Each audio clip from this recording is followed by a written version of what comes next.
The night they kicked me out, my baby wouldn't stop crying. Her tiny body burned against my chest, her cries weak but constant, like she didn't even have the strength to scream anymore. I kept rocking her, whispering the same words over and over, even though my voice was shaking so badly I could barely recognize it. "It's okay. Mama's here. I've got you." But I didn't. Not anymore. The door slammed so hard behind me that the sound echoed through the quiet street, sharp and final, like something had just been decided for me, something I had no power to change. For a moment I just stood there, barefoot, still holding her, still hoping the door would open again. It didn't. I turned slowly, staring at the wood like if I looked long enough someone would come back. Someone would say this was all a mistake. But inside I could still hear them. Laughing. Talking. Moving on like I had never existed. Like my daughter had never existed. My fingers tightened around the thin blanket wrapped around her. It wasn't enough. I could feel the cold air slipping through it, touching her skin, making her whimper softly. That broke me more than anything. Not the shouting. Not the accusations. Not even the moment he looked at me, really looked at me and chose them instead. But it was this. Standing outside in the dark with a baby who needed me to be strong, when I didn't even know where to go. I stepped forward slowly, the gravel biting into the soles of my feet, each step grounding me in a reality I wasn't ready to accept. "Mama's here," I whispered again, even softer this time, pressing my lips gently against her forehead. She was still too warm. And I had nothing. No money. No phone battery. No one to call. I swallowed hard, forcing myself to walk away from the door. But staying there, hoping was worse. The street was quiet. Too quiet. The kind of silence that makes everything feel heavier. The streetlights flickered faintly, casting long shadows that stretched across the empty road. I walked without direction. Just away. Every step felt unreal, like I was watching someone else's life fall apart instead of my own. Like any second now I would wake up and be back inside. Back where things made sense, back where I wasn't alone. But the cold was real. Her soft cries were real. And the emptiness in my chest. That was the realest thing of all. I didn't cry. Not yet. I think a part of me was still in shock, still trying to piece together how everything had gone so wrong so fast. Just hours ago, I was inside that house. Inside what I thought was my home. Now I was out here, walking into the unknown with nothing but my baby in my arms and a fear I couldn't even put into words. I paused under a dim streetlight, adjusting the blanket around her, trying to cover her tiny hands that kept slipping out. "I'm sorry," I whispered, my voice finally breaking. Not to them. To her. Because she didn't deserve this. She didn't deserve the cold. The hunger. The uncertainty. And yet here she was, stuck in it because of me. My chest tightened painfully as I pulled her closer, resting her small head under my chin. For the first time my eyes burned. But I blinked the tears back. Because if I started crying now, I didn't know if I'd be able to stop. And I couldn't afford to fall apart. Not tonight. Not when she needed me the most. I looked down the empty street again, my heart pounding slowly, heavily. I didn't know where I was going. I didn't know what I was going to do. All I knew was that I couldn't go back. Not after what they did. Not after what he said. I took a deep breath, tightening my grip on her just a little more. And then I started walking again. Into the darkness. Away from everything I thought my life was. And toward something I couldn't yet see. But one thing was already clear. That night didn't just take my home. It took everything I thought I knew about love, trust, and where I truly belonged. And I had no idea yet that what was coming next would shock every single one of them. Just a few months before that night, I truly believed I had a home. Not the kind with expensive furniture or perfect walls, but the kind where you feel like you belong, where you're safe. I remember sitting on the edge of the bed one evening, watching him hold our daughter for the first time. She was so small in his arms, so fragile, and yet the way he looked at her made everything feel steady. Like no matter what happened, we would be okay. He smiled at me that night. A real smile. The kind that made me forget every struggle we had been through to get there. "We're going to be fine," he said softly. And I believed him. I believed him so much that I stopped questioning things. I stopped holding on to the parts of myself that once mattered. When the pregnancy got harder, I left my job. It wasn't even a discussion. It just felt like the right thing to do at the time. He told me not to worry, that he would handle everything. So I trusted him. I trusted us. But slowly, things began to change. Not in loud, obvious ways. In quiet ones. The kind that creep in so slowly you don't notice until it's too late. His mother started visiting more often after the baby was born. First I was grateful.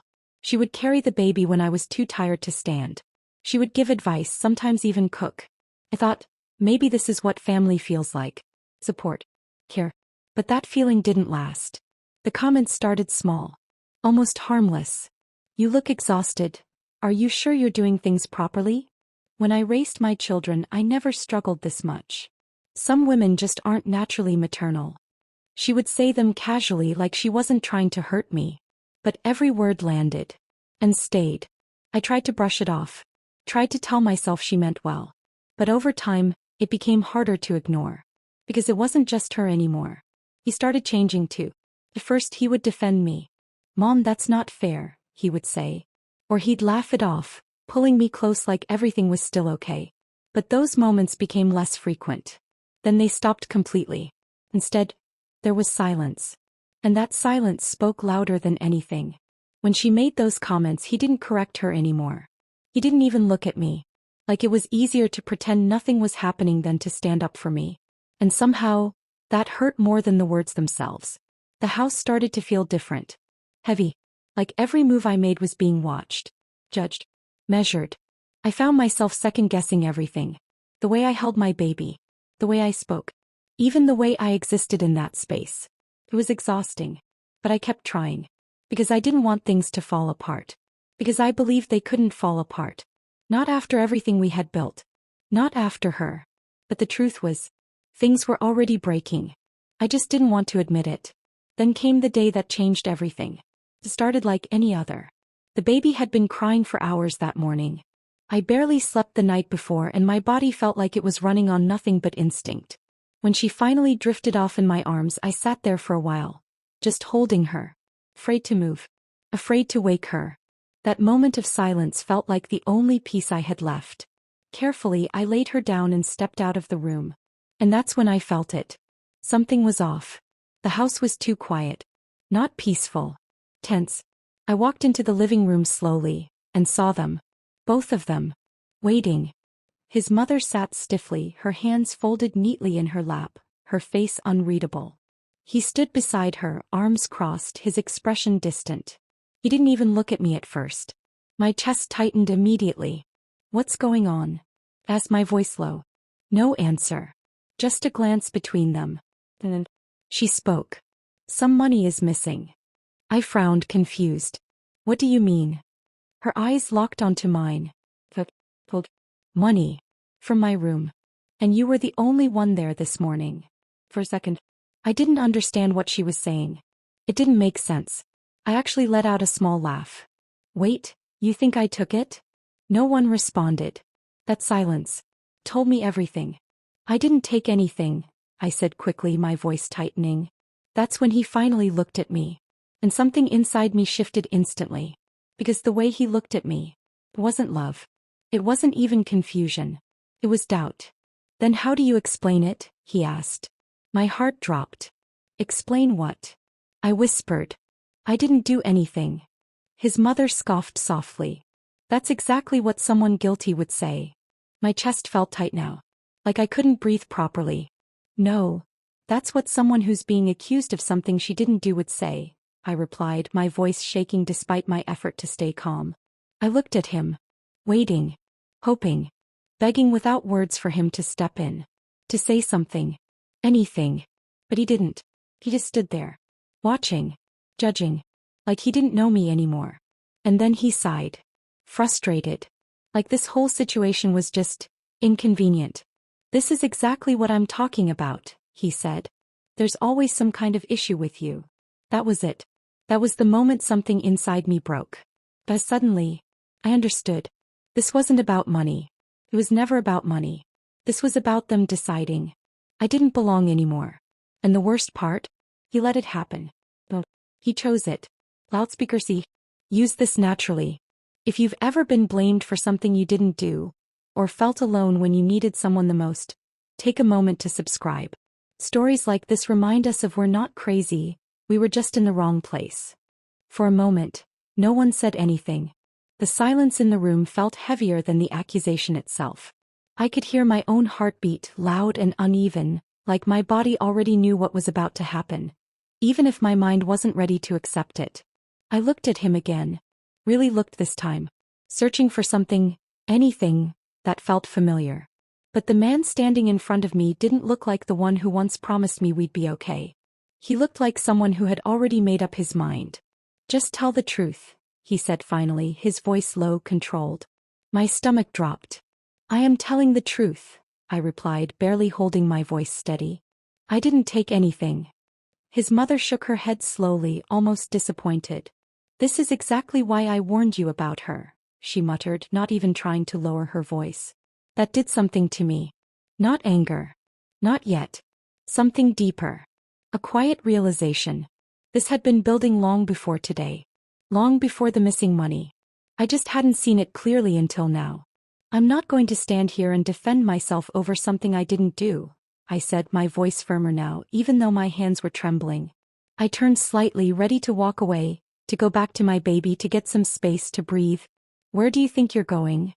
His voice stopped me. I turned back slowly. "To my daughter," I answered. "She's sleeping." "You're not going anywhere until this is sorted," his mother snapped. Something in me snapped too. "She's a baby," I said louder now. "She needs me." "And what about my money?" she cut in sharply. I stared at her.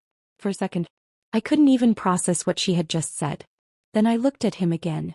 Waiting. Hoping he would finally step in. But he didn't.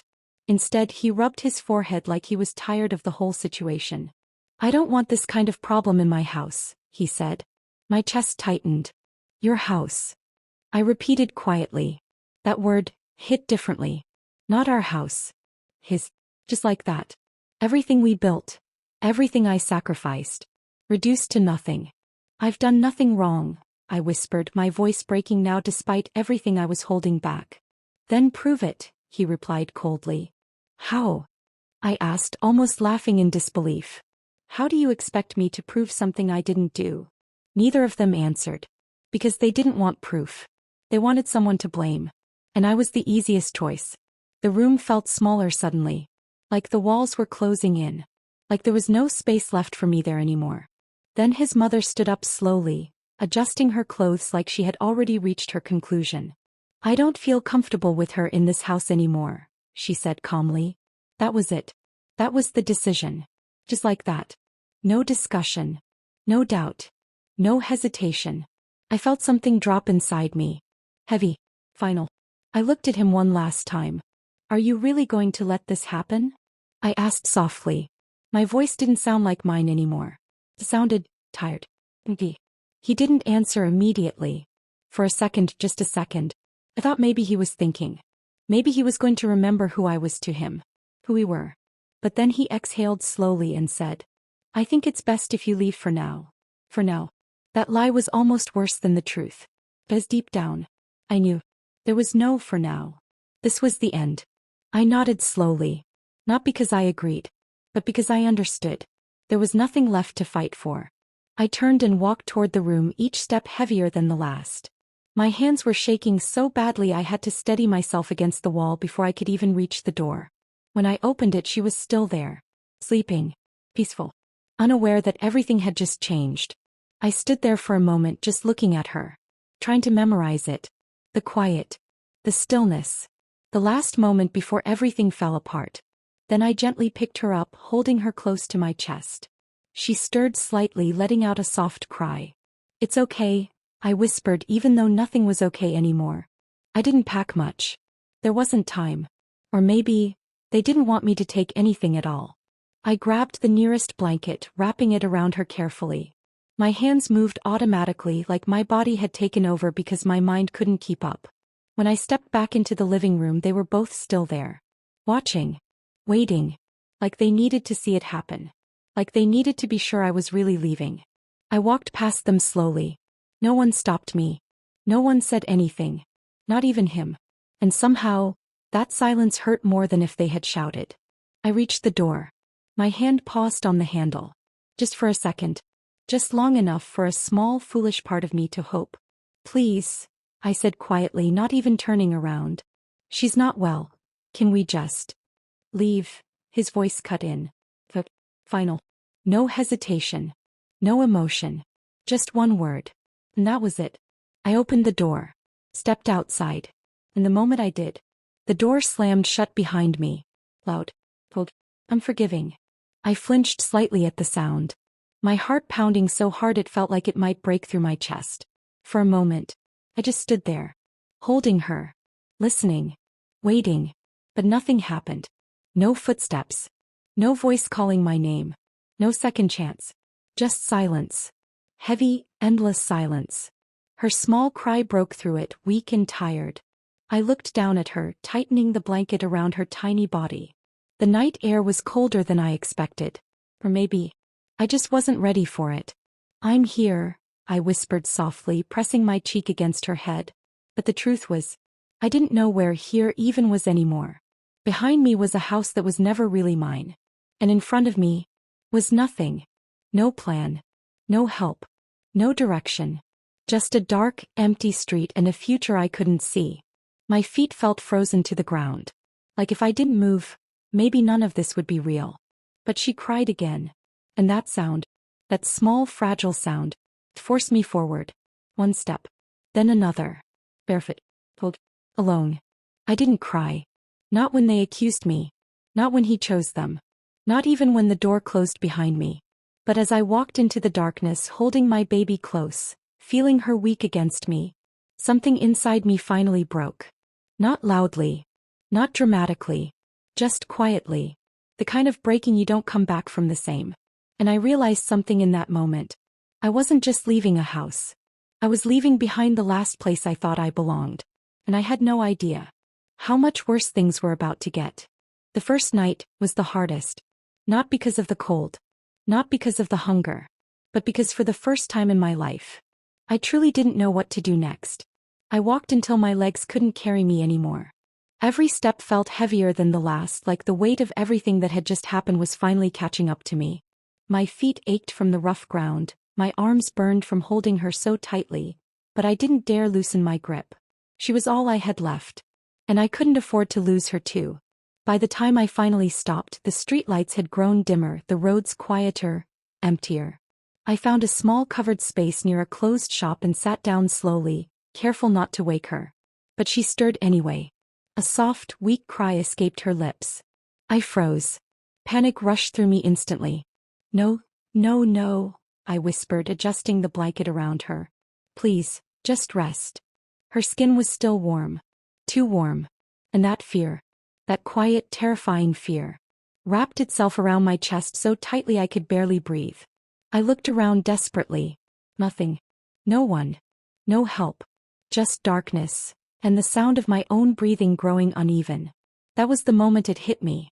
Not fully, but enough. This wasn't temporary. This wasn't something that would just fix itself in the morning. This was real. And I was completely on my own. My eyes burned, and this time, I couldn't stop it. Tears slipped down quietly as I held her closer, rocking gently back and forth like it would somehow make everything better. I'm sorry, I whispered again. I'm so sorry. I don't know how long I sat there. Minutes. Hours. Time didn't feel real anymore. Everything just blended into one long moment of exhaustion, fear, and silence. At some point, I must have dozed off. Because the next thing I remember was waking up suddenly, my body stiff, my heart racing. The sky was lighter. Morning. And reality came rushing back all at once. I was still outside. Still cold. Still alone. I looked down at her quickly. She was quiet. Too quiet. For a second, my heart stopped. Then she moved slightly, letting out a small sound. Relief flooded through me so fast it almost made me dizzy. Hey, I'm here, I whispered, brushing my fingers gently across her cheek. But that relief didn't last. Because the truth was still there. Waiting. What now? That question sat heavy in my chest. What do you do when you have nowhere to go? No one to call? No money? No plan? I swallowed hard, forcing myself to stand up, even though my legs protested immediately. I couldn't stay there. I couldn't let this be the end of my story. Not for me. And definitely not for her. That thought was the first shift. Small. But powerful. For the first time since the door closed behind me, I wasn't just reacting anymore. I was thinking. And that changed everything. I looked down at her again, adjusting the blanket more carefully this time, making sure she was as covered as possible. "You're okay," I whispered softly. "We're going to be okay." I didn't fully believe it yet, but I needed to say it. As if I didn't, then what was I holding on to? I started walking again. Not aimlessly this time. Slowly. Carefully. Observing. Thinking. And that's when something clicked. Not luck. Not a miracle. A memory. Something I had pushed aside. Something I thought I would never need again. A skill. A part of myself I had given up. When I chose that life. When I chose him. My grip tightened slightly. But suddenly, I realized something. They didn't just throw me out. They threw out the version of me that depended on them. But the version of me I used to be. The one who worked. The one who figured things out. The one who survived before I ever met them. He was still there. Buried. But not gone. And for the first time since that night, I felt something different. Not fear. Not pain. Something quieter. Stronger. Hope. If you've ever had to start over when life didn't give you a choice, you understand this moment. Subscribe because stories like this remind us how strong we really are, even when we don't feel it. I adjusted her in my arms and took a deeper breath. My steps felt different now. Still slow. Still uncertain. But no longer empty. As now, I wasn't just walking away from something. I was walking toward something. I didn't know how long it would take. I didn't know how hard it would be. But I knew one thing for sure. I wasn't going back. Not to that house. Not to that version of my life. Not to people who could look at me and choose to let me fall.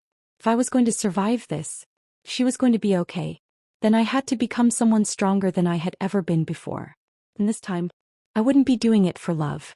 I'd be doing it for us. And that made all the difference. It didn't happen overnight. There was no sudden miracle. No moment where everything just worked. The truth is, it was slow. Painfully slow.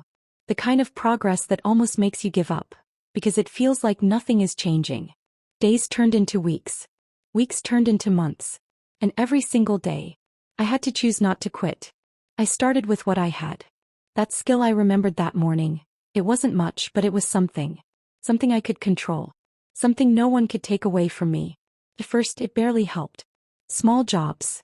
Small money. Long hours. Sometimes I worked with her beside me, wrapped close to my chest while I tried to focus through exhaustion. Other times I had to pause everything just to take care of her. It wasn't easy. There were days I didn't eat enough, just so she could. Nights I stayed awake not because I wanted to, but because I had to figure out how we would survive the next day. Slowly, things began to change. Not dramatically, but enough. Enough to keep going. Enough to breathe a little easier. Enough to believe that maybe, just maybe, this wasn't the end of my story. She got stronger. Healthier. Her cries became softer, then replaced with little sounds. Then laughter. And that sound, that tiny beautiful laughter, became my reason. My strength. My reminder that I couldn't stop. So I didn't. I worked harder. Smarter. I learned. I adapted. I grew. And without even realizing it, I became someone different. Not the woman who stood outside that door begging to be let back in. Not the woman who needed their approval to feel like she belonged. But I became someone who could stand on her own. Someone who didn't need them anymore. And that was the real turning point. Years passed. Not many, but enough for everything to change. And then one day, life did something unexpected. Brought me back. Not because I went looking for them, but because somehow, our paths crossed again. I saw him first. Standing outside a building I had just walked into. He looked different. Tired. Worn down. Like life hadn't gone the way he expected. For a moment I just stood there. Watching. Not with anger. Not even with pain. Just awareness. Because the man I once loved felt like a stranger now. He didn't recognize me at first. Not until I stepped closer. And when he did, everything changed. His eyes widened slightly. Confusion. Then recognition. Then something else. Something I couldn't quite name. "You," he said quietly. I didn't respond immediately. I just looked at him. Calm. Steady. The way I wished I had been that night. And that's when he saw her. Standing beside me now. Not a fragile baby wrapped in a thin blanket, but a little girl holding my hand. Safe, healthy, smiling. His expression shifted again. And this time, there was no hiding it. Regret. You look, he started but couldn't finish. I nodded slightly. I'm okay, I said simply. And that was the truth. Not perfect. Not untouched. But okay. There was a silence between us. Heavy. But not painful anymore. Not for me. Then he spoke again. Things weren't going well, he admitted. The house, the stability, everything he chose over me. It didn't last. His mother wasn't as strong as she used to be. Money became a problem. Life became difficult. And as he spoke, I realized something. The life I thought I lost that night was never as stable as I believed. It only looked that way from the inside. Then came the moment. The one I didn't expect. The one he probably rehearsed in his mind before saying it. I made a mistake, he said quietly. I looked at him. Really looked this time. And for the first time, I saw the truth. Not the version I held on to before. Not the version I hoped he would become. But who he actually was. A man who chose wrong. And only realized it when it was too late. I know, I replied calmly. That surprised him. He hesitated. Like he didn't expect it to be that simple. Then he said something else. Something softer. Something almost hopeful. Maybe we can fix things, he said. And there was the moment most stories build toward. The apology. The second chance. The opportunity to go back. But this is where everything changed. I looked down at my daughter for a second. Then back at him. And I smiled. Not out of love. Not out of longing. But out of understanding. The night you threw me out, I said slowly, I thought my life was over. He lowered his gaze slightly. But it wasn't, I continued. That was the night I finally started living for real. He looked back up at me. And I could see it. The realization. The moment it truly hit him. I didn't lose everything that night, I said softly. You did. Silence. Unavoidable. Because there was nothing he could say to change that truth. I adjusted my daughter's hand in mine gently. Then took a step back. Not in anger. Not in bitterness. Just moving forward. They expected me to come back broken, I said quietly. But what happened next was something none of them saw coming. I turned away. And this time, I didn't look back. Final C. If this story stayed with you, don't forget to subscribe. Because sometimes the strongest endings come from the moments that tried to break us.